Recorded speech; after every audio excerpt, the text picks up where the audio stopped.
पे। चलिए आज के इस वीडियो में हम लोग देखेंगे बिहार दरोगा मुख्य परीक्षा, जो हमने कल आपका पीटी का क्वेश्चन कराया था 1 से लेके 100 तक।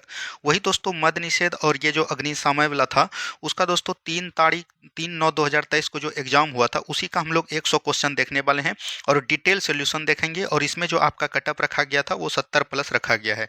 अगर आपके नंबर 70 प्लस आ रहे हैं तो आप इस एग्जाम में बहुत क्वालिफाई करने वाले हैं, ठीक है। तो चलिए हम लोग ध्यान से देखेंगे और ये वीडियो आपका आज 5वां नंबर का है। इससे पहले हमने 4 वीडियो करवा रखा है, अगर आपने नहीं देखा है तो उसको आज हम प्लेलिस्ट बना देंगे, आप प्लेलिस्ट में जाके देख सकते हैं। हमने 1275 पीटी मेंस और दोस्तों उसका जो है याद रखिएगा, उसके बाद जो ये 64 पोस्ट वाला हुआ था इसका हमने करवा रखा है। तो चलिए बिना देरी का हम लोग शुरुआत करते हैं आज के नंबर 1 क्वेश्चन से, ठीक है। तो पहला क्वेश्चन यहाँ पर दिया गया है। पहला क्वेश्चन देख रहे होंगे, टॉयलेट मैन ऑफ इंडिया किसे कहा जाता है। यानी कि टॉयलेट मैन ऑफ इंडिया किसे कहा जाता है, याद रखिएगा बिंदेश्वर पाठक जी को कहा जाता था, ठीक है। ये चीज ध्यान दीजिएगा, उस समय पूछा गया था।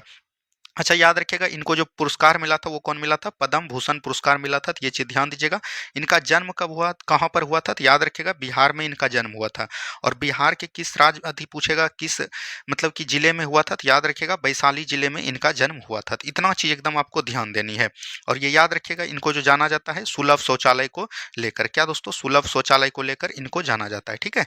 चलिए बढ़ेंगे हम लोग अगले प्रश्न की तरफ। नेक्स्ट क्वेश्चन को देखिए क्या बोला गया, मिशन इंद्रधनुष का संबंध किससे है। तो मिशन इंद्रधनुष का याद रखिएगा टीकाकरण से संबंध है। तो यहाँ पर से ऑप्शन नंबर डी बिल्कुल हो जाएगा। मिशन इंद्रधनुष याद रखिएगा 7 प्रकार के टीके का इसमें प्रावधान किया गया। और जैसे आपका विषाणु हो गया, विषाणु द्वारा जनित रोग, चेचक हो गया, हेपेटाइटिस हो गया, आपका खसरा हो गया, ये सब रोग को भी शामिल किया गया है मिशन इंद्रधनुष में। तो ये क्वेश्चन ध्यान दीजिएगा, एक बार पूछ लिया गया है आपका। नेक्स्ट क्वेश्चन यहाँ पर दिया गया है, विश्व पर्यावरण दिवस कब मनाया जाता है। विश्व पर्यावरण दिवस आप लोग बना दिए होंगे, 5 जून को मनाया जाता है। देखिए एक सम्मेलन हुआ था, कहाँ पर हुआ था, स्टॉकहोम सम्मेलन हुआ था। और ये सम्मेलन कब हुआ था, 1972 ईस्वी में हुआ था। तो ये चीज ध्यान दीजिएगा। इसी में दोस्तों पर्यावरण को लेकर बातचीत की गई थी, क्या दोस्तों, पर्यावरण को लेकर। और तब से हम लोग याद रखिएगा 1974 ईस्वी से हम लोग पर्यावरण मना रहे हैं। तो ये कब हुआ था, तो 5 जून को हम लोग विश्व पर्यावरण दिवस मनाते हैं, ठीक है। चलिए बढ़ेंगे अगले प्रश्न की तरफ। नेक्स्ट क्वेश्चन को ध्यान से देखिए क्या बोला गया। नेक्स्ट क्वेश्चन है, प्रथम पृथ्वी सम्मेलन कहाँ आयोजित किया गया था। तो ये दोस्तों ब्राजील के रियो डी जेनेरियो में किया गया था। तो याद रखिएगा ये कहाँ पर पड़ता है, ब्राजील के रियो डी जेनेरियो में। और ये कब हुआ था, तो 1992 ईस्वी में किया गया था। तो ये भी चीज ध्यान दीजिएगा। और पृथ्वी दिवस हम लोग कब मनाते हैं, तो 22 अप्रैल को हम लोग पृथ्वी दिवस के रूप में मनाते हैं। तो ये भी जानकारी आपको रहनी चाहिए, ठीक है। चलिए नेक्स्ट क्वेश्चन, 2026 में फीफा विश्व कप कहाँ आयोजित किया जाएगा। यहाँ पर 2026 में पूछ रहा है, तो ये हो जाएगा यूएसए, कनाडा और मेक्सिको। ये उस समय का करंट अफेयर का क्वेश्चन था, तो ये ध्यान दीजिएगा। और अभी भी आप इस क्वेश्चन को याद रख सकते हैं क्योंकि ये फीफा 2026 के बारे में पूछा गया है। और ये कहाँ पर हुआ था, तो अमेरिका, कनाडा और मेक्सिको में हुआ था, ठीक है। चलिए बढ़ेंगे अगले प्रश्न की तरफ। नेक्स्ट क्वेश्चन देखिए क्या बोला गया था, मस्तिष्क का सबसे बड़ा भाग कौन सा है। देखिए मस्तिष्क का सबसे बड़ा भाग करिएगा, तो ये आपका हो जाएगा सेरेब्रम। और इसको हम लोग क्या बोलते हैं, प्रमस्तिष्क भी बोलते हैं। तो ये चीज एकदम ध्यान देनी है। अच्छा बात करिएगा यहाँ पर मस्तिष्क, क्या दोस्तों, मस्तिष्क कितने प्रकार के होते हैं, तो 3 प्रकार के होते हैं। तो ये चीज ध्यान दीजिएगा। एक आपका होता है अग्र मस्तिष्क, उसके बाद होता है मध्य मस्तिष्क और उसके बाद होता है पश्चिम मस्तिष्क। तो ये चीज एकदम ध्यान दीजिएगा। अग्र मस्तिष्क का ही भाग याद रखिएगा सेरिब्रम। और अग्र मस्तिष्क याद रखिएगा पूरे मस्तिष्क का 2/3 हिस्सा जो है कौन होता है, अग्र मस्तिष्क ही होता है। इसमें याद रखिएगा सेरिब्रम में बुद्धि, चतुराई, सोचने का क्रिया किसमें होता है, सेरिब्रम होता है। कोई भी चीज अगर हम सीखते हैं, लर्निंग का काम कौन करता है, याद रखिएगा सेरिबलम करता है। हाइपोथैलेमस याद रखिएगा ताप को नियंत्रण करते हैं, कौन दोस्तों, ताप को नियंत्रण करने वाला कौन है, याद रखिएगा वो आपका हिपोथैलेमस हो जाएगा। और मेडुला याद रखिएगा अनैच्छिक क्रिया को क्या बोलेंगे, अनैच्छिक क्रिया, ऐच्छिक क्रिया को नहीं, अनैच्छिक क्रिया को कौन आमंत्रित करता है, ये याद रखिएगा मेडुला ग्रंथि करती है। तो ये चीज ध्यान दीजिएगा। अच्छा हाइपोथैलेमस को हम लोग क्या बोलते हैं, मास्टर ऑफ मास्टर ग्लैंड बोलते हैं। क्या बोलेंगे, मास्टर ऑफ मास्टर ग्लैंड किसको बोलेंगे, तो याद रखिएगा इसको बोलेंगे हिपोथैलेमस को। अच्छा यहाँ पर से मास्टर ऑफ मास्टर ग्लैंड क्यों बोलते हैं, याद रखिएगा सभी ग्रंथि पर जो नियंत्रण करता है, लगभग 8 ग्रंथि पर नियंत्रण कौन करता है, आपका पीयूष ग्रंथि करता है। और पीयूष ग्रंथि को हम लोग क्या बोलते हैं, मास्टर ग्रंथि के नाम से जानते हैं। और इसी ग्रंथि पर नियंत्रण कौन करता है, हाइपोथैलेमस ग्रंथि, इसीलिए इसको हम लोग मास्टर ऑफ मास्टर ग्लैंड के नाम से जानते हैं, ठीक है। चलिए बढ़ेंगे अगले प्रश्न की तरफ। नेक्स्ट क्वेश्चन यहाँ पर देखिए क्या बोला गया। नेक्स्ट क्वेश्चन है, मंत्रिपरिषद का आकार होता है। देखिए मंत्रिपरिषद की बात करिएगा तो मंत्रिपरिषद का आकार लोकसभा का 15% होता है। और ये कहाँ पर बोला गया, याद रखिएगा, ये याद रखिएगा 51वां संविधान संशोधन 2003 में जो प्रावधान किए गए थे तो उसी में बताया गया था। तो याद रखिएगा 2003 में जो प्रावधान किया गया उसी में बोला गया है कि याद रखिएगा लोकसभा के याद रखिएगा 15% ही सदस्य बन सकते हैं, मंत्री बन सकते हैं, और उसमें याद रखिएगा प्रधानमंत्री आपका सम्मिलित होगा, प्रधानमंत्री भी इसको सम्मिलित किया जाएगा। ठीक है, तो ये चीज़ ध्यान देनी है। चलिए बढ़ेंगे अगले प्रश्न की तरफ। नेक्स्ट क्वेश्चन देखिए क्या बोला गया, डीआरडीओ द्वारा विकसित लक्ष्य क्या है, ये उस समय पूछा गया था। ये एक चालक रहित विमान है।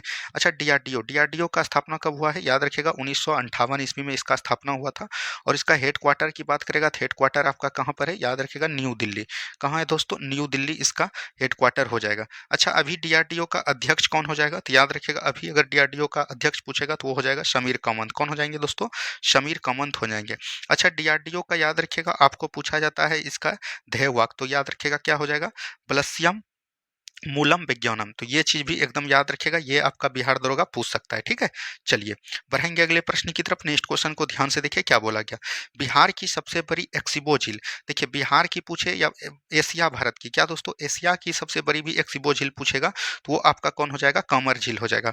कांवर झील आपका कहाँ पर है, याद रखिएगा बेगूसराय में है। कहाँ पर, बेगूसराय में है। अगर बात करिएगा रामसर साइट की, क्या रामसर साइट की, रामसर साइट याद रखिएगा, अगर बिहार की रामसर साइट में बात करिएगा, बिहार के सबसे प्रथम रामसर साइट में शामिल कौन था, तो वो आपका कांवर झील हो जाएगा। और पूरे भारत की कीजिएगा तो ये 39वीं रामसर साइट मानी जाती है। तो ये चीज ध्यान देनी है, ऑप्शन नंबर डी बिल्कुल राइट आंसर आपका हो जाएगा। ठीक है, चलिए बढ़ेंगे अगले प्रश्न की तरफ। नेक्स्ट क्वेश्चन देखिए, लेक्टोमीटर किस सिद्धांत पर कार्य करता है। देखिए लेक्टोमीटर किसको मापने के लिए करते हैं, तो दूध की मापने के लिए हम लोग क्या करते हैं, लेक्टोमीटर का प्रयोग करते हैं। और ये जब भी जल वाला बात आए, तैरने डूबने वाला काम आए, तो वो हम लोग किससे प्रयोग करेंगे, तो याद रखिएगा आर्किमिडीज के सिद्धांत से। ठीक है, आर्किमिडीज का सिद्धांत कहता है कि कोई भी वस्तु पूर्णतः डूबी हुई हो या उसको याद रखिएगा अंशतः डूबी हुई हो, वो अपना जो है आभासी भार में कमी महसूस करेगा। क्या बोलेंगे, आभासी भार में जो है कमी महसूस करेगा, कम प्रतीत होगा। और आभासी भार जो ये कम प्रतीत होगा, वो याद रखिएगा वस्तु द्वारा जो द्रव्यमान आपका होगा, वस्तु द्वारा जो द्रव्यमान होगा वो उसके हटाए गए भार के बराबर होगा। तो ये चीज एकदम ध्यान देनी है। ठीक है, चलिए बढ़ेंगे अगले प्रश्न की तरफ। निम्नलिखित में से किस राज्य से होकर कर्क रेखा गुजरती है। देखिए भारत की 23.5 डिग्री दक्षांश रेखा को क्या हम लोग बोलते हैं, याद रखिएगा अक्षांश रेखा को हम लोग कर्क रेखा बोलते हैं। क्या बोलेंगे, कर्क रेखा बोलेंगे। कर्क रेखा भारत के कुल 8 राज्यों से होकर गुजरती है, जिसमें कि सबसे पहला राज्य आपका कौन होएगा, गुजरात हो जाएगा। उसके बाद आपका क्या हो जाएगा दोस्तों, तो याद रखिएगा मध्य प्रदेश हो जाएगा। क्या दोस्तों, मध्य प्रदेश। उसके बाद बात करिएगा कौन हो जाएगा, राजस्थान हो जाएगा। क्या हो जाएगा, राजस्थान हो जाएगा। ठीक है, उसके बाद आपका छत्तीसगढ़ हो जाएगा। ठीक है, छत्तीसगढ़ के बाद आपका कौन हो जाएगा, झारखंड हो जाएगा। क्या हो जाएगा, झारखंड हो जाएगा। ठीक है, झारखंड के बाद क्या हो जाएगा, याद रखिएगा पश्चिम बंगाल हो जाएंगे। कौन हो जाएंगे, पश्चिम बंगाल हो जाएंगे। पश्चिम बंगाल के बाद कौन हो जाएंगे, त्रिपुरा हो जाएंगे। त्रिपुरा के बाद आपका कौन हो जाएगा, मिजोरम हो जाएगा। तो इस क्रम को याद रखिएगा, जब भी आपको पूरब से पश्चिम पूछे या पश्चिम से पूरब पूछे, ये आपका जो है याद रखिएगा। तो यहाँ पर पूछ रहा है कि किस राज्य से होकर गुजरती है, तो यहाँ से हो जाएगा आपका Madhya Pradesh. Option number C बिल्कुल राइट आंसर आपका हो जाएगा। ठीक है, अब देखिए यहाँ पर से कर्क रेखा, कर्क रेखा को याद रखिएगा, एक नदी 2 बार काटती है, उस नदी का नाम कौन हो जाएगा, तो माही नदी हो जाएंगे। माही नदी कर्क रेखा को 2 बार काटती है, तो ये भी चीज एकदम ध्यान देनी है। और ये ये जो राजस्थान तब जितने भी राज्य है 8 राज्य, इस 8 राज्य को आपको एकदम ध्यान देनी है। ठीक है, चलिए अगला प्रश्न देखिए क्या बोला गया, बूढ़ी गंडक किसकी सहायक नदी है, तो ये गंगा की सहायक नदी हो जाएगा। देखिए गंगा जो है याद रखिएगा उत्तराखंड के बोल सकते हैं यमुत्री हिमानी से जब भागीरथी या क्या बोलेंगे, भागीरथी और याद रखिएगा भागीरथी और अलकनंदा का जब मिश्रण होता है, याद रखिएगा मिलन होता है, अलकनंदा का जब मिलन होता है उस किसका नाम प्रयाग होता है, याद रखिएगा निर्माण देव प्रयाग का निर्माण होता है। और देव प्रयाग के निर्माण की जलधारा को हम लोग क्या बोलते हैं, गंगा की जलधारा। तो ये चीज ध्यान दीजिएगा। गंगा की अगर लंबाई की बात करिएगा तो 2525 किलोमीटर इसकी कुल लंबाई है। ये चीज भी ध्यान दीजिएगा। गंगा की कई सारी सहायक नदियां हैं, जैसे आपका हो गया याद रखिएगा गोमती हो गया, उसके बाद याद रखिएगा घाघरा हो गया, उसके बाद याद रखिएगा गंडक हो जाएगा, उसके बाद आपका बूढ़ी गंडक हो जाएंगे। कौन हो जाएंगे, बूढ़ी गंडक हो जाएंगे। उसके बाद आपका हो जाएगा कोसी, उसके बाद आपका हो जाएगा महानंदा। तो ये चीज ध्यान दीजिएगा, ये आपका हो गया बाएं क्रम से मिलने वाले जितने भी सहायक नदियां हैं, ये सब गंगा की सहायक नदियां हैं। तो ये चीज ध्यान दीजिएगा। और नीचे क्रम से जो मिलता है वो कौन कौन मिलता है, सोन मिलता है और यमुना मिलता है। क्या बोलेंगे, सोन और यमुना मिलता है। तो ये भी चीज ध्यान दीजिएगा। और एक आपका कर्मनाशा मिलता है और एक आपका पुनपुन मिलता है। तो ये सभी को एकदम ध्यान दीजिएगा। यमुना याद रखिएगा गंगा की सबसे बड़ी सहायक नदी पूछेगा तो वो आपका क्या हो जाएगा, तो यमुना हो जाएगा। यमुना याद रखिएगा, यमुना जो है बंदरपूछ हिमानी से निकलती है और इसकी अगर लंबाई की बात करेगा तो 1326 किलोमीटर इसकी लंबाई है। और इसका दोस्तों कई सारी सहायक नदियां हैं, जैसे हो गया याद रखिएगा कैन हो गया, चंबल हो गया, क्या बोलेंगे, केन हो गया, चंबल हो गया, बेतवा हो गया, ये सब इसकी सहायक नदियां हैं, तो ये चीज भी ध्यान देनी है। ठीक है, चलिए बढ़ेंगे अगले प्रश्न की तरफ। नर्मदा नदी कहाँ से निकलती है? देख रहे हैं किस तरह के क्वेश्चन पूछ रहे हैं। इस तरह के क्वेश्चन हम प्रैक्टिस सेट में बहुत कराते हैं आपको। ठीक है, इसीलिए जो भी चैनल को सब्सक्राइब नहीं किए प्लीज चैनल को सब्सक्राइब कर दीजिए। और ज्यादातर क्वेश्चन बिहार दरोगा में प्रीवियस ईयर क्वेश्चन से लगभग 30 से 35 क्वेश्चन रिपीट होते हैं, इसीलिए सभी प्रीवियस ईयर क्वेश्चन को आपको रट के जाना है और वो हम आपको करवा के छोड़ेंगे। ठीक है, अभी हमने आपको 5 वीडियो डाल दिया है, इसके बाद जितने भी बिहार दरोगा का वीडियो आएगा वो सभी आएगा।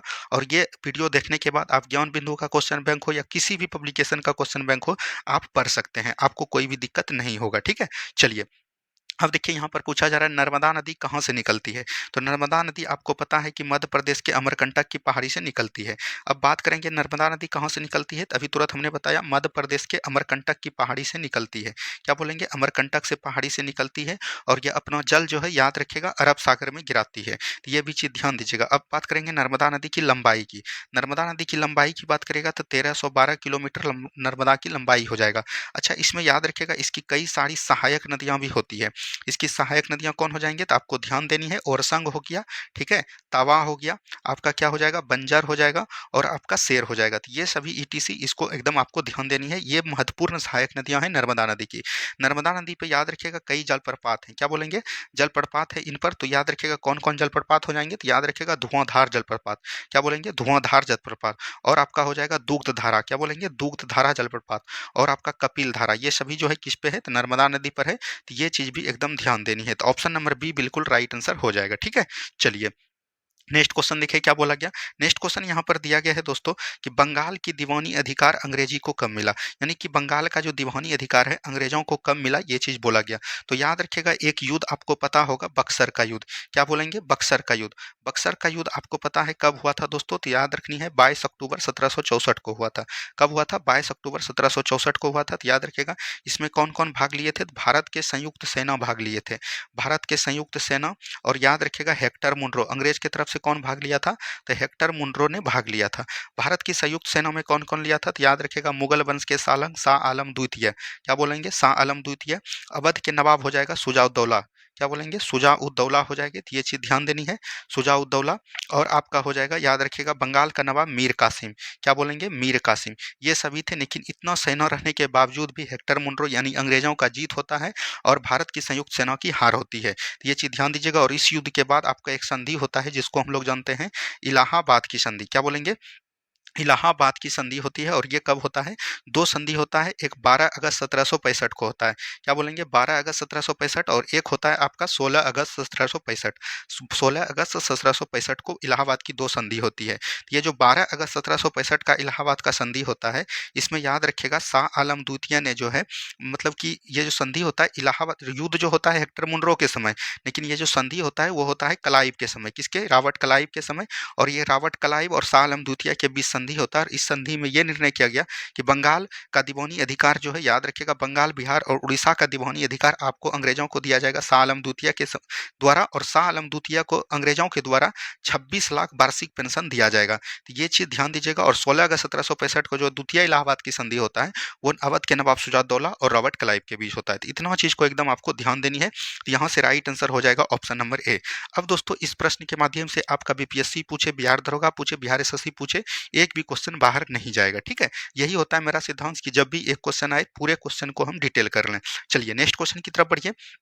चुनाव आयोग का उल्लेख किस अनुच्छेद में है? देखिए चुनाव आयोग की जब बात करिएगा दोस्तों, चुनाव आयोग की जब बात करिएगा तो इसका दोस्तों किस भाग में निर्णय लिया गया है, तो संविधान के याद रखिएगा भाग 15 में इसका वर्णन किया गया है। और अनुच्छेद की बात करेगा तो 324 अनुच्छेद में इसका वर्णन किया गया।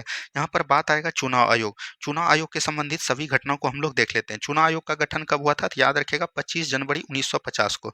कब हुआ था, 25 जनवरी 1950 को हुआ था। इसीलिए हम लोग 25 जनवरी को क्या मनाते हैं, मतदाता दिवस के रूप में मनाते हैं। ये भी चीज ध्यान दीजिएगा। अब दोस्तों बात करेगा, याद रखिएगा भारत का प्रथम चुनाव आयुक्त कौन था, तो आपको देखिए ध्यान देना है, सीडी देशमुख हो जाएंगे। कौन हो जाएंगे, सीडी देशमुख हो जाएंगे। वही अगर महिला पूछेगा आपको कौन हो जाएगा, तो याद रखिएगा रमा देवी। कौन हो जाएंगे दोस्तों, रमा देवी को ध्यान देनी है। और अभी वर्तमान में पूछेगा आपका कौन हो जाएगा, तो याद रखिएगा राजीव कुमार। कौन हो जाएंगे, राजीव कुमार हो जाएंगे। ठीक है, ये चीज ध्यान देनी है।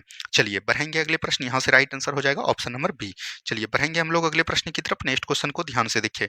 नेक्स्ट क्वेश्चन है राज्य सूची के विषय पर संसद कब कानून बनाती है? देखिए, राज्य सूची पर अगर बात करिएगा संसद कब कानून बनाती है, तो राज्यसभा द्वारा 2/3 बहुमत से पारित प्रस्ताव पर, तो यही हो जाएगा बिल्कुल right answer. Option number A बिल्कुल राइट आंसर आपका हो जाएगा, ठीक है? ये चीज़ ध्यान देनी है। चलिए बढ़ेंगे अगले प्रश्न की तरफ। भारत का देशांतरीय विस्तार कितना है? देखिए, भारत का देशांतरीय विस्तार की बात करिएगा, तो ये 37 डिग्री 6 मिनट पूर्वी देशांतर से लेके, सॉरी ये नहीं होगा दोस्तों, 68 डिग्री 7 मिनट पूर्वी देशांतर से लेके 97 डिग्री 25 मिनट पूर्वी देशांतर तक होगा, तो ऑप्शन नंबर ए बिल्कुल सी बिल्कुल राइट आंसर हो जाएगा।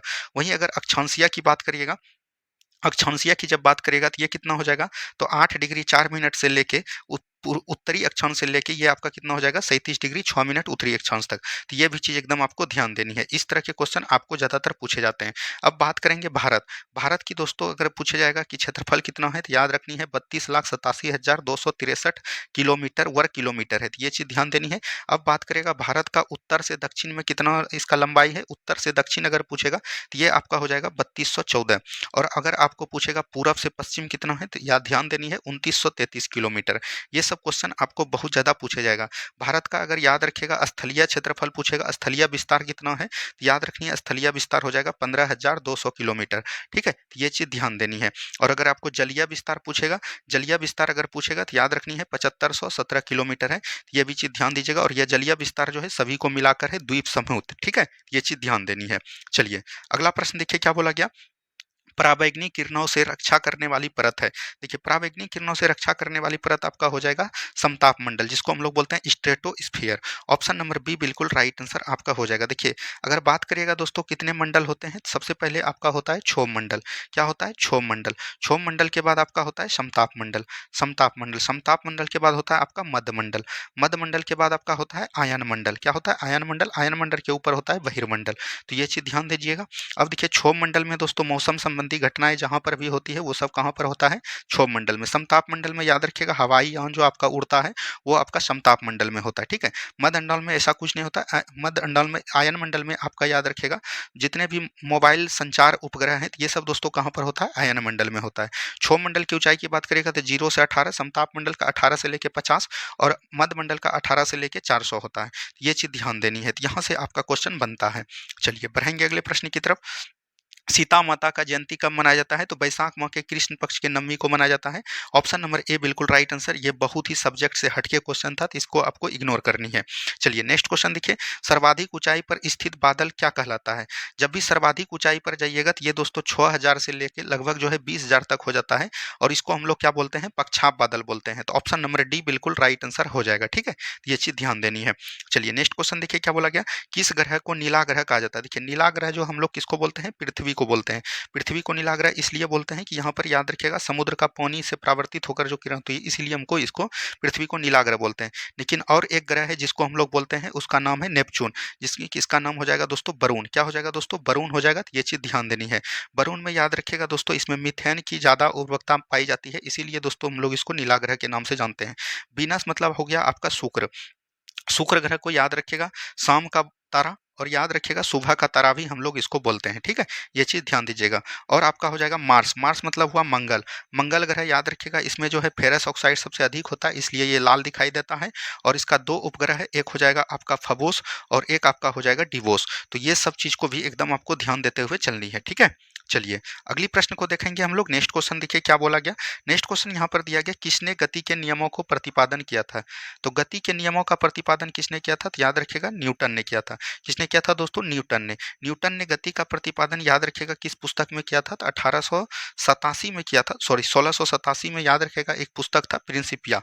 क्या बोलेंगे? प्रिंसिपिया कुछ करके नाम पुस्तक था, उसी में दोस्तों इसने न्यूटन के गति को बताया था। न्यूटन ने कुल 3 गति नियम दिए। कितने दिए दोस्तों?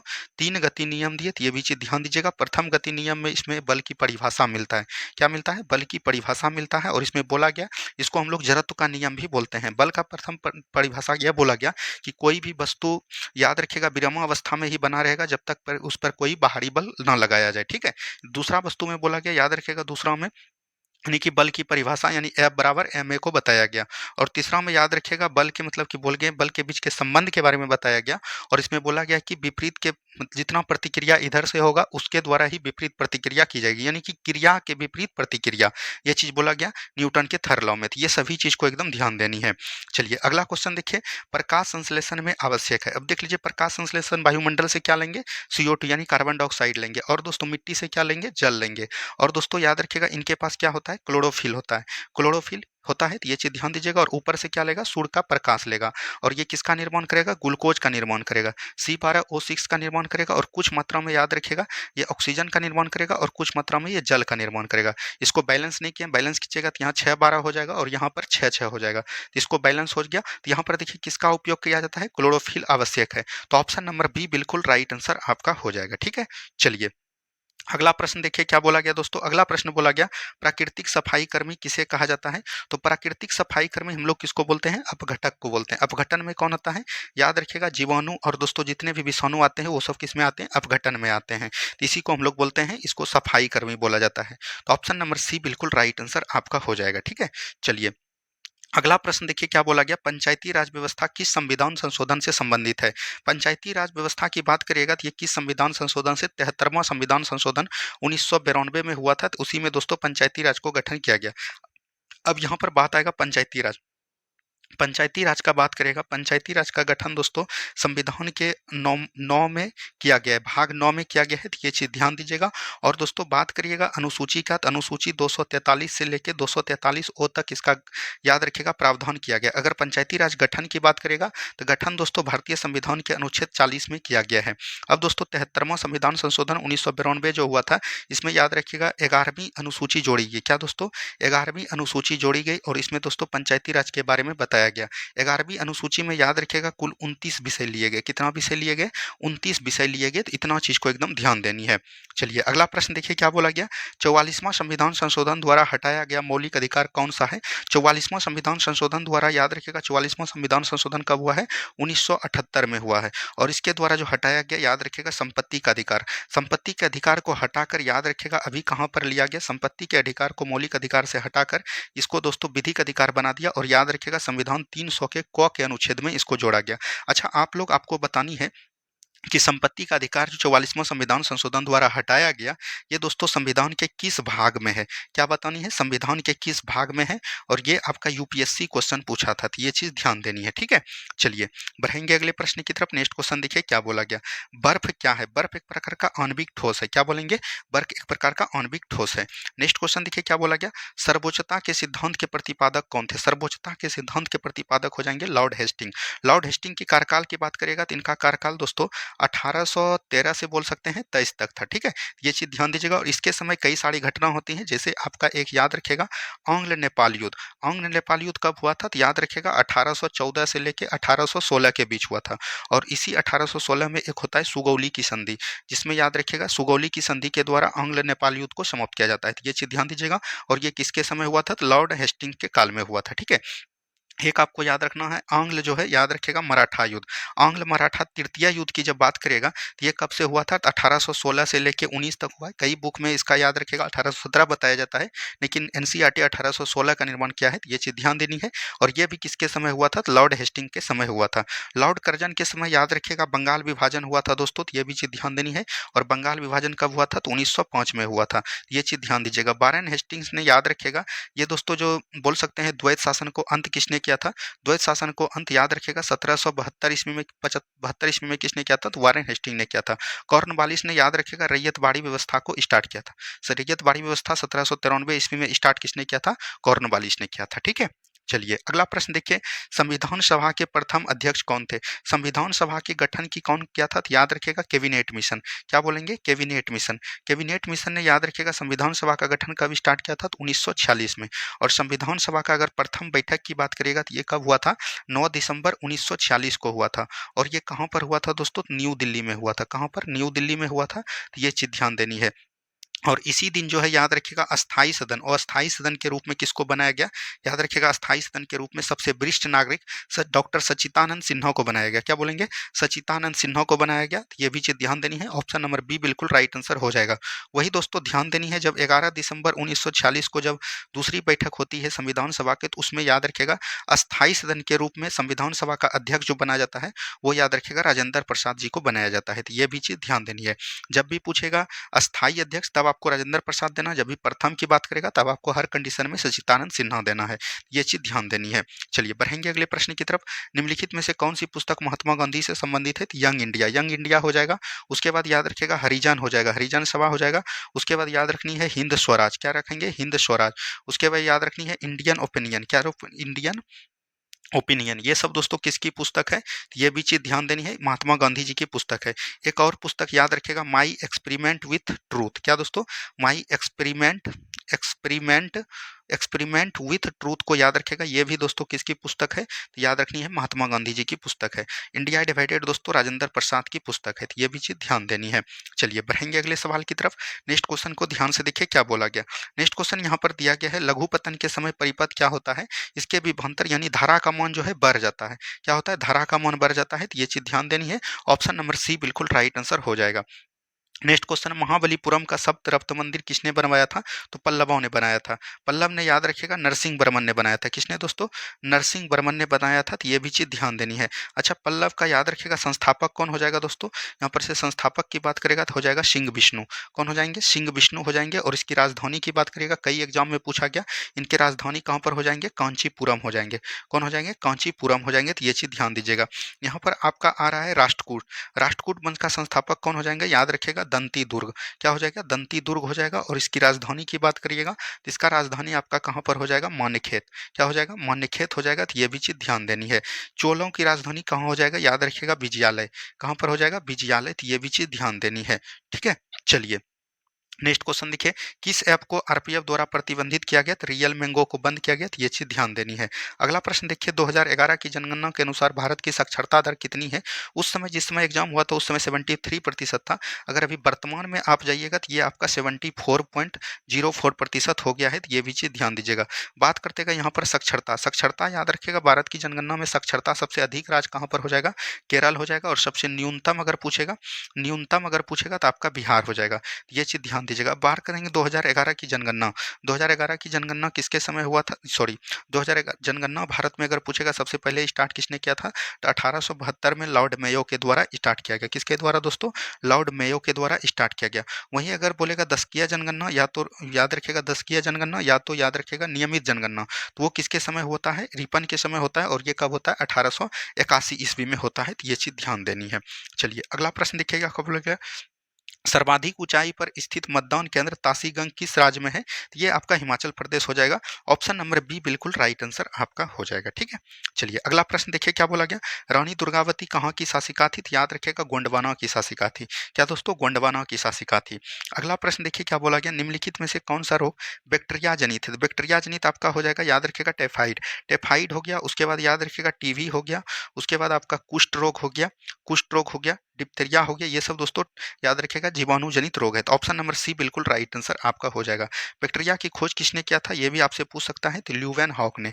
किसने किया था? ल्यूवेन हॉक ने किया था। हेपेटाइटिस, चेचक, खसरा, डेंगू, ये सब दोस्तों किसकी है? याद रखिएगा ये सब विषाणु जनित रोग है। क्या बोलेंगे? विषाणु जनित रोग है। विषाणु का खोज किसने किया था? इवानो वास्की ने किया था। किसने किया था? इवानो वास्की ने किया था। तो ये भी चीज ध्यान दीजिएगा। चलिए अगला प्रश्न देखिए क्या बोला गया। पाटलिपुत्र के संस्थापक कौन थे? पाटलिपुत्र के संस्थापक हो जाएंगे उदयन। उदयन याद रखिएगा हर्यक वंश के शासक। यहाँ पर बात करेंगे हर्यक वंश के शासक कौन थे? बिंबिसार। बिंबिसार याद रखिएगा, बिंबिसार का पुत्र हुआ कौन?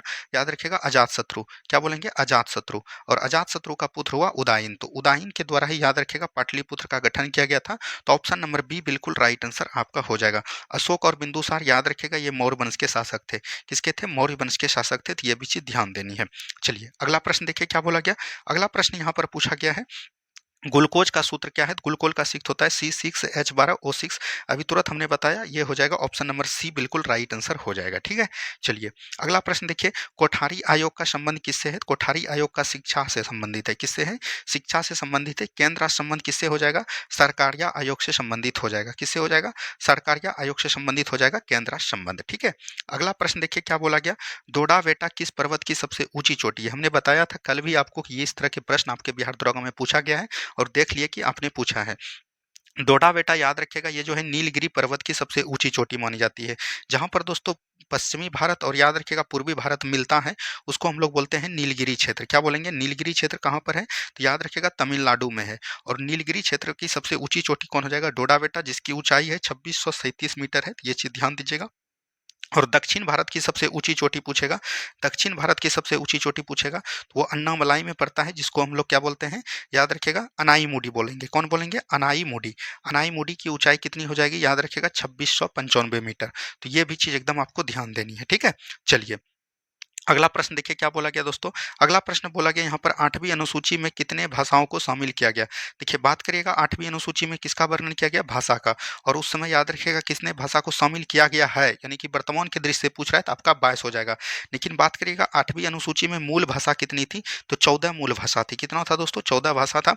लेकिन याद रखिएगा 15वां भाषा जो आपका सिंधी हुआ, इसको कब जोड़ा गया? याद रखिएगा 21वां संविधान संशोधन 1967 के द्वारा जोड़ा गया। और ये आपके लिए बहुत ज़्यादा इंपॉर्टेंट होने वाला है। उसके बाद रखिएगा 3 भाषा जोड़ा गया और ये 3 भाषा बढ़ के कितना हो गया? 18। उसके बाद कौन-कौन जोड़ा गया? याद रखिएगा नेपाली आपका हो जाएगा, उसके बाद आपका हो जाएगा मणिपुरी और उसके बाद हो जाएगा कोंकणी। और ये जो जोड़ा गया याद रखिएगा 71वां संविधान संशोधन 1992 के द्वारा जोड़ा गया। तो ये भी चीज़ ध्यान देनी है। उसके बाद आपका 4 भाषा जोड़ा गया, बढ़कर भाषा कितना हो गया? 22। और उसको याद करने का ट्रिक है बोडमास। क्या याद रखेंगे? बोडमास। जैसे हो गया बोडो, डोंगरी, मैथिली और संथाली। और ये जोड़ा गया 52वां संविधान संशोधन 2003 में। तो ये सभी चीज को एकदम ध्यान देनी है। ठीक है, चलिए बढ़ेंगे अगले सवाल की तरफ। नेक्स्ट क्वेश्चन को ध्यान से देखिए क्या बोला गया। नेक्स्ट क्वेश्चन है चंद्रयान 3 का लैंडर का नाम क्या था? देखिए चंद्रयान 3 की बात करेगा तो ये दोस्तों 14 जुलाई को इसका दोस्तों याद रखिएगा श्रीहरिकोटा से इसका दोस्तों उड़ान भरा गया था। और इस किस रॉकेट से छोड़ा गया? तो याद रखिएगा LVM 3 M4 से इसको छोड़ा गया। और इसमें याद रखिएगा दो थे, एक थे दोस्तों लैंडर और एक था दोस्तों रोवर। क्या था? रोवर। तो याद रखिएगा लैंडर का नाम क्या रखा गया? विक्रम। और रोवर का नाम क्या था? प्रज्ञान था। तो ये भी चीज ध्यान दीजिएगा। और ये दक्षिणी भारत पर याद रखिएगा मतलब दक्षिणी बिंदु पर ये पहुंचे कब? तो 23 अगस्त को। कब दोस्तों? 23 अगस्त को। तो याद रखिएगा 23 अगस्त को जो है नरेंद्र मोदी जी के द्वारा हम लोग क्या मनाने का लिए हैं? अंतरिक्ष दिवस मनाने का हम लोग निर्णय लिए हैं। तो ये चीज ध्यान देनी है। ठीक है, चलिए अगला प्रश्न देखिए क्या बोला गया, किस राज्य की राजधानी अमरावती प्रस्तावित है? तो आंध्र प्रदेश हो जाएगा, बिल्कुल right answer. Option number A बिल्कुल राइट आंसर हो जाएगा। नेक्स्ट क्वेश्चन देखिए, एकल प्रवृत्ति वाले ध्वनि को क्या कहते हैं? देखिए एकल प्रवृत्ति आवृत्ति वाले ध्वनि को हम लोग बोलते हैं टोन। क्या बोलेंगे? टोन। जैसे हो गया दोस्तों सा, उसके बाद हो गया रे, उसके बाद हो गया गा, उसके बाद हो गया म। तो ये दोस्तों जिस तरह सा रे गा म है, इसको हम लोग बोलेंगे एकल आवृत्ति। और ये सभी मिलकर जो ध्वनि का निर्माण करेगा, ध्वनि का निर्माण करेगा, उसको हम लोग क्या बोलेंगे? स्वर बोलेंगे। तो ये चीज ध्यान देनी है। ठीक है, चलिए नेक्स्ट क्वेश्चन देखिए, निम्नलिखित में से कौन मानव हार्मोन नहीं है? मानव हार्मोन देखिए इंसुलिन जो है, एस्ट्रोजन, कैल्सिटोनिन। ये साइटोकिनिन याद रखिएगा एक प्रकार का पादप हार्मोन है। क्या है दोस्तों? पादप हार्मोन है। तो ये चीज ध्यान दीजिएगा। साइटोकिनिन हार्मोन याद रखिएगा मतलब जिस तरह की आपका धनिया का पौधा दिए हैं उस पर दोस्तों साइटोकिनिन अगर छिड़का जाएगा तो वो हमेशा ताजा ही रहेगा। और इसको हम लोग जानते हैं, याद रखिएगा ये जार्बेलिन का दोस्तों याद रखिएगा जार्बेलिन के तरह ही काम करता है। जिस तरह पादप हार्मोन जार्बेलिन है उसी तरह। और ये याद रखिएगा बौने पौधे के लंबाई को भी बढ़ाता है। क्या बोलेंगे? बौने पौधे की लंबाई को भी बढ़ाता है। तो ये चीज ध्यान दीजिएगा। इंसुलिन याद रखिएगा अग्नाशय के बीटा सेल से निकलता है। और एस्ट्रोजन याद रखिएगा अंडवाहिनी में स्रावित होती है। और कैल्सिटोनिन याद रखिएगा पाराथायराइड में, ये दोस्तों पाराथायराइड से ये स्रावित होती है। तो ये चीज ध्यान देनी है। ठीक है, तो यहाँ पर से जार्बेलिन जिस तरह काम करता है उसी तरह साइटोकिनिन पादप हार्मोन के रूप में काम करते हैं। पादप हार्मोन एक होते हैं याद रखिएगा ऑक्जिन। क्या होता है दोस्तों? ऑक्जिन होता है। ऑक्जिन याद रखिएगा ये जो है पौधे में वृद्धि रोधक, वृद्धि हार्मोन किसको बोलते हैं? तो याद रखिएगा वृद्धि हार्मोन बोलेंगे ऑक्जिन को। एक होता है याद रखिएगा एब्सिसिक एसिड। क्या बोलेंगे? एब्सिसिक एसिडी, ये दोस्तों याद रखिएगा वृद्धि रोधक हार्मोन है। क्या बोलेंगे? वृद्धि रोधक हार्मोन है। और एक आपका होता है, याद रखिएगा, पादप में एक आपका गैस पाया जाता है जिसको हम लोग बोलते हैं एथिलीन। एथिलीन याद रखिएगा पके हुए फल को पकाने का कार्य करता है, तो ये चीज ध्यान देनी है। चलिए अगला प्रश्न देखिए क्या बोला गया। सिंधु घाटी सभ्यता में निम्नलिखित स्थलों में से किस में बृहत स्नानागार पाया गया? तो ये मोहनजोदड़ो में। कहाँ पर पाया गया? मोहनजोदड़ो में। बात करिएगा मोहनजोदड़ो का खोज किसने किया था? तो याद रखिएगा राखलदास बनर्जी के द्वारा। किसके द्वारा दोस्तों? राखलदास बनर्जी के द्वारा। और इसका खोज कब किया गया था? तो 1922 ईस्वी में किया गया था। अच्छा, बात करेगा यहाँ पर हड़प्पा का। हड़प्पा का खोज किसने किया था? तो याद रखिएगा दयाराम साहनी ने। किसने दोस्तों? दयाराम साहनी के द्वारा। और इनका जो खोज किया गया था, तो याद रखिएगा दयाराम साहनी के द्वारा। और इनका खोज किया गया था 1921 ईस्वी में। ठीक है। कालीबंगा दोस्तों कहाँ पर पड़ता है? राजस्थान में पड़ता है। और याद रखिएगा घग्गर नदी के तट पर। धौलावीरा याद रखिएगा गुजरात में पड़ता है, तो यह भी चीज ध्यान देनी है। लोथल दोस्तों कहाँ पर है? गुजरात में है। लोथल कहाँ पर है? गुजरात में है, भोगवा नदी के तट पर। तो ये सब चीज को एकदम ध्यान देनी है। अगला प्रश्न देखिए क्या बोला गया। कनिष्क को हराने वाला चीनी जनरल कौन था? तो ये हो जाएगा पौंचाओ। क्या दोस्तों? पौंचाओ हो जाएगा। याद रखिएगा कनिष्क को पहले इसने हराया था, बाद में दोस्तों कनिष्क ने इसको भी हरा दिया था। तो ये भी चीज ध्यान दीजिएगा। कनिष्क याद रखिएगा दोस्तों क्या था? कुषाण वंश का शासक था। कुषाण वंश का बोल सकते हैं महानतम शासक कौन था? कनिष्क था। तो याद रखिएगा कनिष्क का दोस्तों जब राज्याभिषेक हुआ था, क्या बोलेंगे? राज्याभिषेक हुआ था 78 ईस्वी में। और इसी के उपलक्ष्य में याद रखिएगा क्या चलाया था? शक संवत को चलाया था। क्या बोलेंगे? शक संवत को चलाया था। और भारत में जो अभी कैलेंडर आधारित है, इसी पे शक संवत पर ही आधारित है। और इसको कब से मान्यता दिया है? 1957 में भारत सरकार ने मान्यता दिया है। तो ये चीज ध्यान दीजिएगा। ठीक है। चलिए अगला प्रश्न देखिए क्या बोला गया। बजरंग पुनिया का संबंध किस खेल से है? तो ये कुश्ती से हो जाएगा। बजरंग पुनिया हो जाए। और एक याद रखिएगा रवि दहिया। रवि दहिया का भी संबंध किससे हो जाएगा? तो कुश्ती से ही हो जाएगा। अगला सवाल देखिएगा। राज्यसभा कितने दिनों तक धन विधेयक को रोक कर रख सकती है? धन विधेयक की चर्चा भारतीय संविधान के 110 में किया गया है। और इसमें जो है राज्यसभा सिर्फ 14 दिन तक रोक सकते हैं। इसके अलावा इनको कोई भी शक्ति प्रदान नहीं किया गया है। अगला प्रश्न देखिएगा क्या बोला गया। कृत्रिम पारिस्थितिकी तंत्र का उदाहरण है। देखिए पारिस्थितिकी तंत्र दो प्रकार के होते हैं, एक कृत्रिम होते हैं और एक याद रखिएगा प्राकृतिक होते हैं। कृत्रिम हम उसको बोलते हैं जिसमें कि याद रखिएगा मानव के द्वारा बनाया गया। तो यहाँ पर से घास का मैदान, जंगल, ये खेत जो है मानव के द्वारा बनाया गया। तो ये एक प्रकार का बोल सकते हैं कृत्रिम पारिस्थितिकी तंत्र है। और आपका हो गया चिड़ियाघर। क्या बोलेंगे? चिड़ियाघर हो गया। कोई भी चीज का फॉर्म हो गया, जैसे मुर्गी फॉर्म हो गया, ये सब एक प्रकार का कृत्रिम पारिस्थितिकी तंत्र है। ठीक है। चलिए अगला क्वेश्चन। तूतीकोरिन बंदरगाह किस राज्य में स्थित है? तो ये तमिलनाडु में है। कहाँ पर है दोस्तों? तमिलनाडु में है। तो ये भी चीज ध्यान दीजिएगा। और यहाँ पर सबसे अधिक जो है खाद्य तेल का मतलब आयात निर्यात होता है। उसके बाद पेट्रोल का भी होता है। क्या बोलेंगे? पेट्रोल का होता है। तो ये चीज ध्यान देनी है। अगला सवाल देखिए क्या बोला गया। फॉरवर्ड ब्लॉक की स्थापना किसने किया था? फॉरवर्ड ब्लॉक की स्थापना 1939 ईस्वी में किया था। याद रखिएगा 3 मई 1939 में। कब बोलेंगे? 3 मई 1939 में। ये सुभाष चंद्र बोस जी के द्वारा दिया गया। सुभाष चंद्र बोस ने याद रखिएगा 1942 में एक आजाद हिंद फौज का भी गठन किया था। क्या बोलेंगे? आजाद हिंद फौज का भी गठन किसने किया था? सुभाष चंद्र बोस ने किया था। ठीक है। और दोस्तों इसका जो सचिव बनाया गया था, वो सचिव कौन था? तो याद रखिएगा एच वी कामत। कौन बोलेंगे? एच वी कामत जो है इनके सचिव थे फॉरवर्ड ब्लॉक के। ठीक है। चलिए अगला प्रश्न देखिए। उत्प्रेरक का कार्य क्या है? देखिए उत्प्रेरक का कार्य होता है मतलब कि दो अगर आदमी है, मान के चलिए दो आदमी है, मैन है, और उसके बीच दोस्तों जो लड़ाने का काम करेगा तीसरा व्यक्ति, उसी को हम लोग बोलेंगे उत्प्रेरक। ये हुआ आसान भाषा में। उत्प्रेरक याद रखिएगा अभिक्रिया के दर को बढ़ा देता है, जिसको कि हम लोग बोलते हैं पॉजिटिव कैटेलिस्ट। क्या बोलेंगे? पॉजिटिव कैटेलिस्ट बोलेंगे। उत्प्रेरक का इंग्लिश होता है कैटेलिस्ट। क्या बोलेंगे? कैटेलिस्ट बोलेंगे। इसको हम लोग बोलते हैं पॉजिटिव कैटेलिस्ट। और अभिक्रिया की दर को घटा देता है, इसको हम लोग बोलते हैं निगेटिव निगेटिव कैटेलिस्ट। यानी कि अभिक्रिया की दर को जो बढ़ाएगा उसको बोलेंगे धनात्मक, और अभिक्रिया की दर को जो घटाएगा उसको बोलेंगे ऋणात्मक उत्प्रेरक। ये चीज ध्यान देनी है। तो यहाँ से आंसर हो जाएगा ऑप्शन नंबर डी। ठीक है। चलिए अगला प्रश्न देखिए क्या बोला गया। साइमन कमीशन का विरोध क्यों हुआ? देखिए साइमन कमीशन के विरोध की बात करिएगा तो ये दोस्तों 1919 का जो दोस्तों याद रखिएगा एक दोस्तों अधिनियम था। इस अधिनियम की याद रखिएगा जांच की रिपोर्ट करने के लिए एक बोला था कि आयोग बनाया जाएगा। क्या बनाया जाएगा? आयोग बनाया जाएगा। उसी के द्वारा याद रखिएगा 1927 में जो है साइमन कमीशन का निर्माण किया गया। और इसका नेतृत्व किसने किया? भारतीय सचिव याद रखिएगा वो क्या नाम था उसका, यहाँ पर वेटनेट कुछ नाम था, उसका नाम ध्यान नहीं आ रहा है, उसके द्वारा किया गया। और ये जो भारत आया था, भारत कब आए थे? तो याद रखिएगा 3 फरवरी 1928 को ये भारत आया था।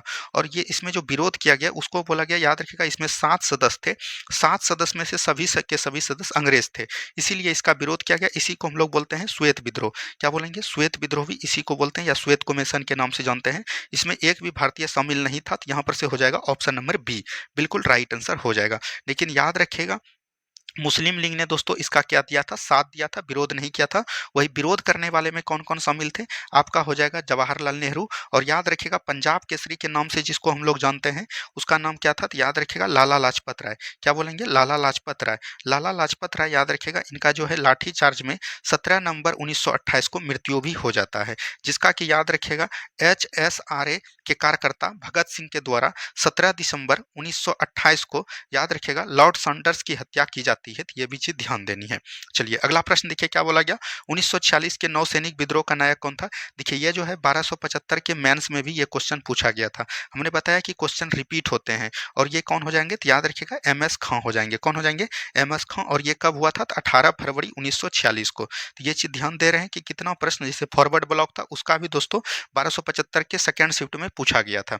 चलिए अगला क्वेश्चन देखिए, धात्विक खनिज का उदाहरण। धात्विक का जैसे बात आ गया, सोना चांदी लोहा हो गया, उसके बाद दोस्तों आपका प्लेटिनम हो गया, ये सब दोस्तों क्या है, धात्विक खनिज है। तो ये चीज ध्यान देनी है, तो ऑप्शन नंबर ए बिल्कुल राइट आंसर हो जाएगा।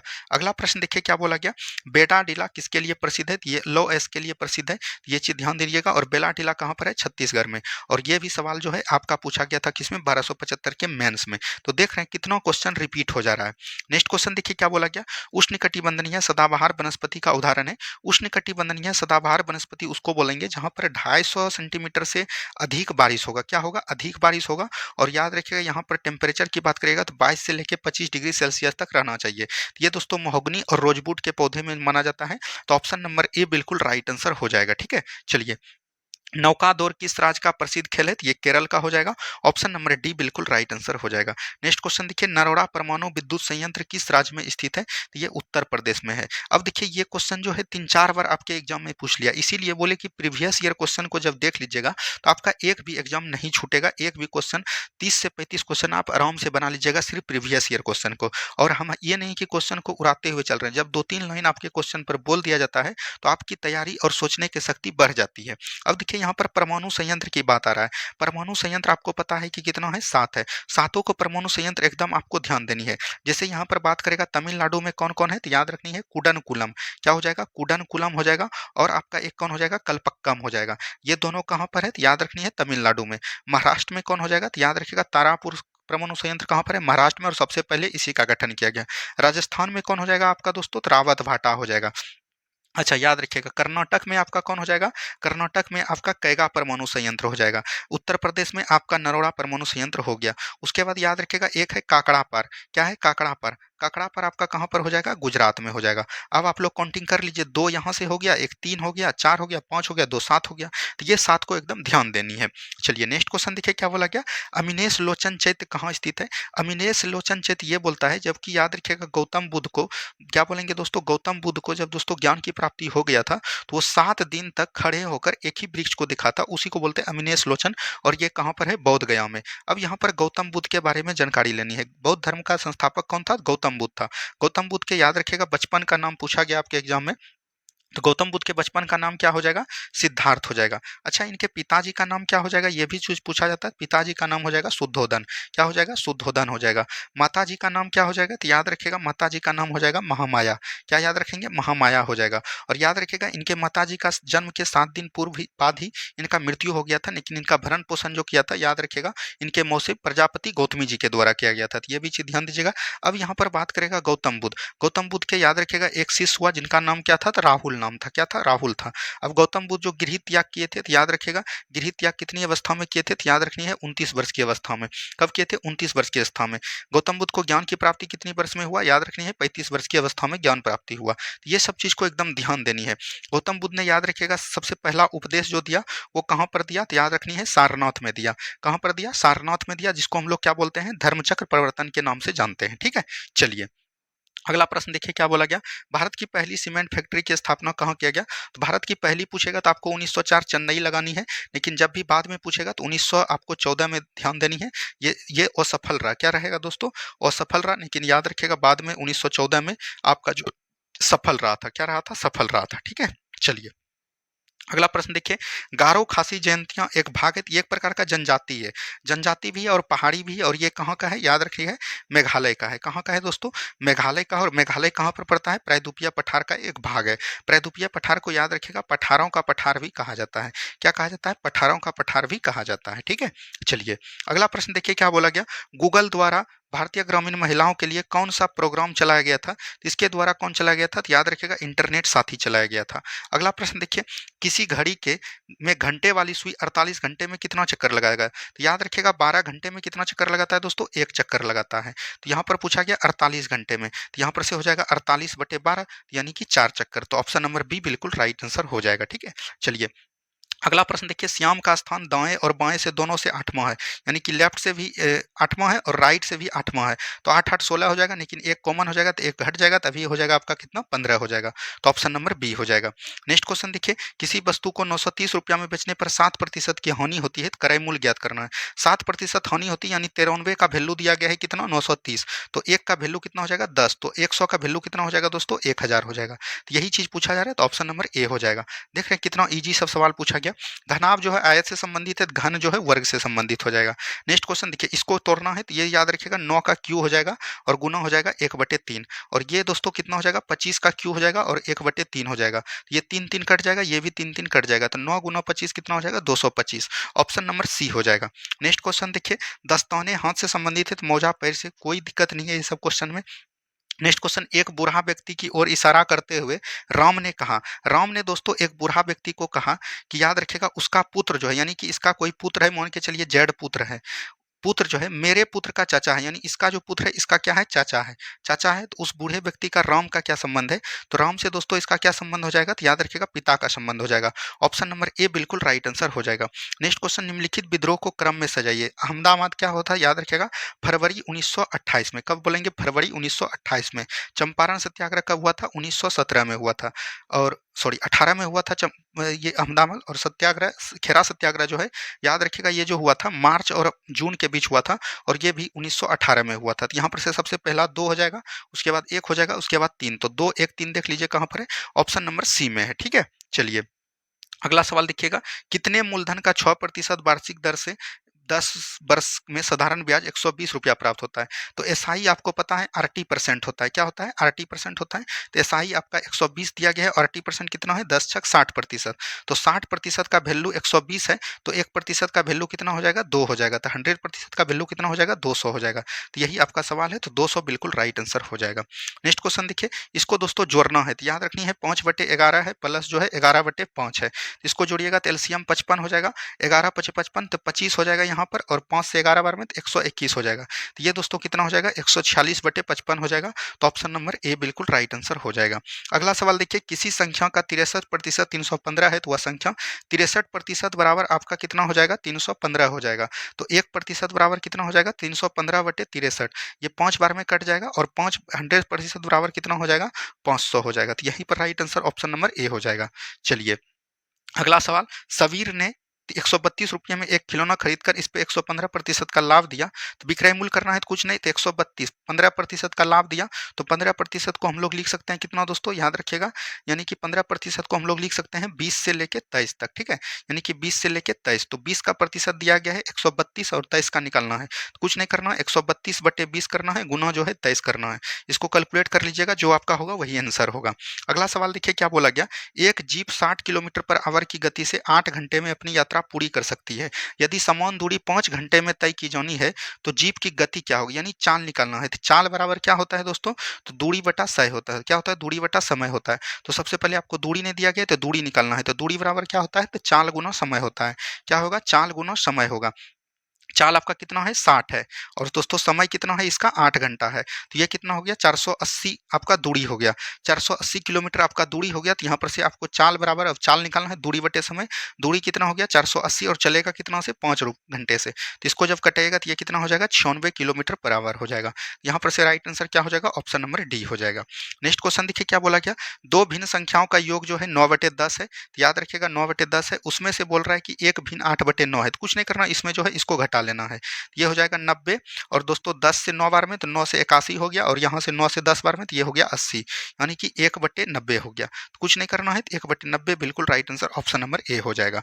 अगला प्रश्न देखिए, 42 वृक्षों में वाले एक बगीचे में 3/7 पेड़ जो है नीम का है। तो 42 का 3/7 निकालिए, कितना हो जाएगा? 7 छक 42 यानी कि 21, छोतिया 18, सॉरी कितना हो जाएगा? छोतिया 18 हो जाएगा।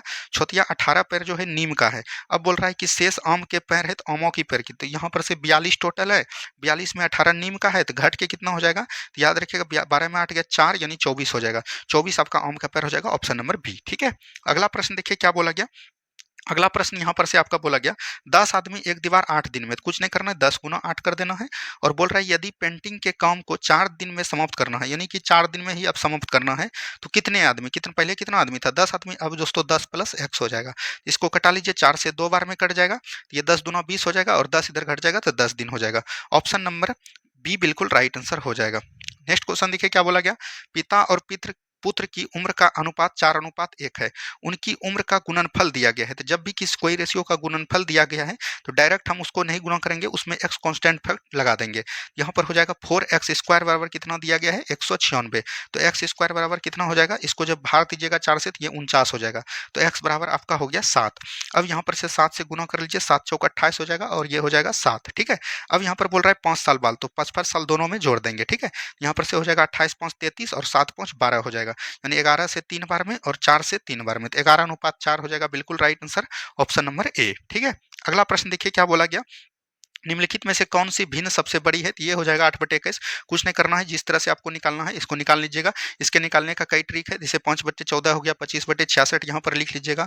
उसके बाद 29/77 इसको क्रॉस मल्टीप्लिकेशन करके घटा लीजिएगा, जो बड़ा होगा, छोटा होगा छोटा होगा, या तो इसके अंतर से इसमें भाग दे सकते हैं। चलिए अगला प्रश्न देखिए क्या बोला गया, यानी कि ST ये दिया गया है, दूसरा अक्षर कौन हो जाएगा? टी हो जाएगा। उसके बाद बोल रहा है पचवां अक्षर कौन हो जाएगा? ई हो जाएगा। एस 1 2 3 4 5 ए हो जाएगा दोस्तों। उसके बाद छठा कौन हो जाएगा? तो याद रखिएगा एम हो जाएगा। क्या हो जाएगा? एम हो जाएगा। उसके बाद बोल रहा है दसवां सबसे लास्ट है, तो ई हो जाएगा। अब बोल रहा है कि इसको मिलाकर कोई सार्थक अंग्रेजी शब्द बनाना संभव हो तो उस शब्द का तीसरा अक्षर, इसमें तीसरा अक्षर पूछ रहा है, तो यहाँ पर से देखिए इसका क्या बनेगा? तो एक बनेगा मैट। क्या दोस्तों? मैट में तीसरा अक्षर क्या आ गया? टी आ गया। क्या आएगा? टी आ गया। उसके बाद बनेगा टीम। क्या दोस्तों? टीम बनेगा। टीम में दोस्तों तीसरा अक्षर क्या आ गया? ए आ गया। यही 2 शब्द बन सकते हैं, तो यहाँ पर से ए और टी दोनों हो जाएगा। ठीक है, चलिए अगला प्रश्न देखिए, किसी सांकेतिक भाषा में नोवेल को ये लिखा जाता है, तो उसी भाषा में इसको क्या लिखा जाएगा? तो ये बना लीजिएगा, राइट कुछ नहीं है। एल को दोस्तों क्यू लिखा गया, ई को दोस्तों आई लिखा गया, तो इस तरह से आप इसको बना सकते हैं। नेक्स्ट क्वेश्चन, निम्नलिखित श्रृंखला में ये क्वेश्चन है 5 से 10, 10 से 20, 20 से 40, 40 से 80, 80 से 160। अगला प्रश्न देखिए क्या बोला गया, नीचे दिए गए इसको सजाना है। सबसे पहले क्या करेंगे हम लोग? जुताई करेंगे, तो 4 हो जाएगा। उसके बाद क्या करेंगे? बुआई करेंगे, तो 1 हो जाएगा। उसके बाद क्या करेंगे दोस्तों? तो याद रखिएगा सिंचाई करेंगे, 3 हो जाएगा। उसके बाद निराई करेंगे, उसके बाद कटाई करेंगे, यानी 4 1 3 5 2, 4 1 3 5 2, ऑप्शन नंबर बी हो जाएगा। अगला सवाल देखिए क्या बोला गया, इसको दोस्तों एक्स की तरफ उत्तर है, तो ये उत्तर पूर्व हो जाएगा, तो ये चीज बना लेनी है आपको। रीजनिंग का सवाल है। एक क्वेश्चन दिया गया है, ये बेटी एच की है, ये जो है बेटी है, किसका है? एच की बेटी है, जिसका पति यहाँ पर बोला गया एक्स है, यानी एक्स आपका पति है। ठीक है, एक्स को पति मान लेंगे।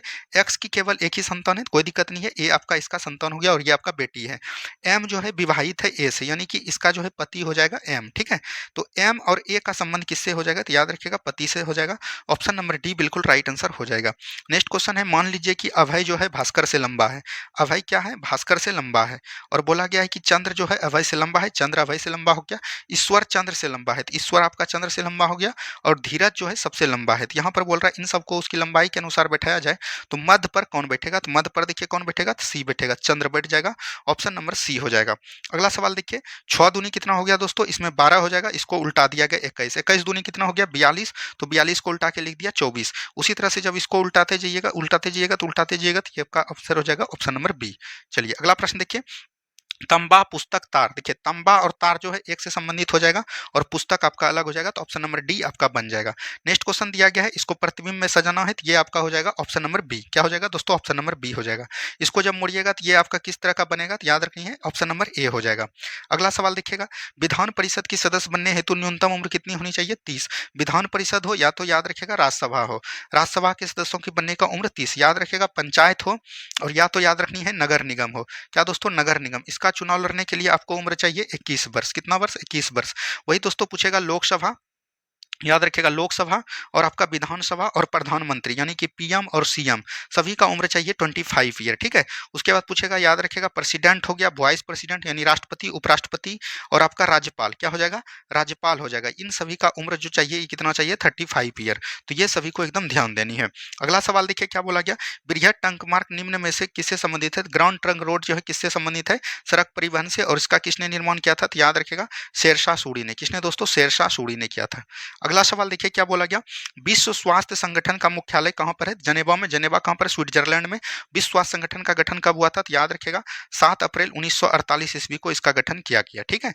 चलिए अगला सवाल, किसी अर्धचालक का ताप बढ़ने पर उसकी प्रतिरोधकता जो है घटती है, और याद रखिएगा चालकता जो है क्या होगा, बढ़ेगा। चालकता जो है बढ़ेगा और प्रतिरोधकता घटेगा। नेक्स्ट क्वेश्चन देखिए, ओडोमीटर एक उपकरण है जिसके द्वारा क्या मापा जाता है, दूरी को मापा जाता है। और याद रखिएगा एक पूछा जाता है स्पीडोमीटर, ये भी आपका पूछा गया क्वेश्चन है। तो स्पीडोमीटर के द्वारा याद रखिएगा चाल को मापते हैं, किसको, चाल को। इसमें आपको कंफ्यूजन, बल का ऐसा मात्रक क्या होगा, न्यूटन होगा, और शक्ति का क्या होगा, वाट होगा। ठीक है। चलिए अगला क्वेश्चन देखिए, अलकनंदा तथा भागीरथी का आकार जब मिलता है तभी तुरंत हमने बताया देव प्रयाग का निर्माण करेगा। अलकनंदा जब दोस्तों धौली गंगा से मिलेगा तब आपका विष्णु प्रयाग करेगा। अलकनंदा जब याद रखिएगा नंदाकिनी से मिलेगा तब आपका नंद प्रयाग का करेगा। अलकनंदा जब मंदाकिनी से मिलेगा तो याद रखिएगा किसका निर्माण करेगा, रुद्र प्रयाग का करेगा। तो हमने 1 से लेके 100 नंबर क्वेश्चन तक आपको डिस्कस फुली बहुत ही अच्छे तरीके से करवाया। उम्मीद है कि आप लोग को वीडियो बहुत ही पसंद आया होगा, और आपको कमेंट करनी है कि आपने इसमें कितना नंबर आया। ठीक है। और वीडियो को लाइक और शेयर भी जरूर कीजिए दोस्तों, ताकि हम भी मोटिवेट हो पाए। धन्यवाद, मिलते हैं हम लोग नेक्स्ट वीडियो में। जय हिंद, जय भारत।